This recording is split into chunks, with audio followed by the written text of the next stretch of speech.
আমাদের মধ্যে অনেকেরই বাবা-মা আছে যারা পড়াশোনা জানে আবার পড়াশোনা জানে না। কিন্তু যদি এমন হয় বাইরে থেকে কেউ কল দিল অথচ কল রিসিভ করতে যাচ্ছে সে নামটা পড়ে বুঝতে পারছে না কে কল দিয়েছে। যদি নামটা বলতো তাহলে সে সহজেই বুঝতে পারত। হ্যাঁ, এই বিষয়টা করা যাবে। এটা করার জন্য শুরুতে আপনার ডায়াল প্যাডে চলে আসবেন। ডায়াল প্যাডে এসে একটা সেটিং করতে হবে।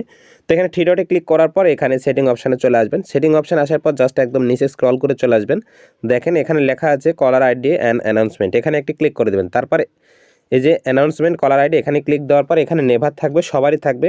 এখান থেকে অলওয়েজ এটাকে সিলেক্ট করে দিবেন। এখন যদি আপনাকে কেউ ফোনে কল দেয় তাহলে কিন্তু তার নামটা বলে দেবে রিসিভ করার আগে।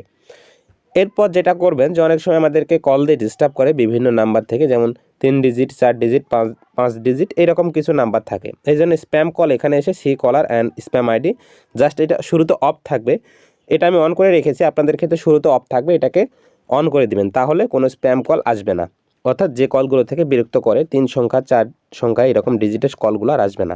তো এটা সবার ফোনে নাও হতে পারে, তারা কী করবেন গুগল প্লে স্টোরে এসে ফোন বাই গুগল এই অ্যাপটাকে ইনস্টল করে সেটিংগুলো ঠিক করে নেবেন।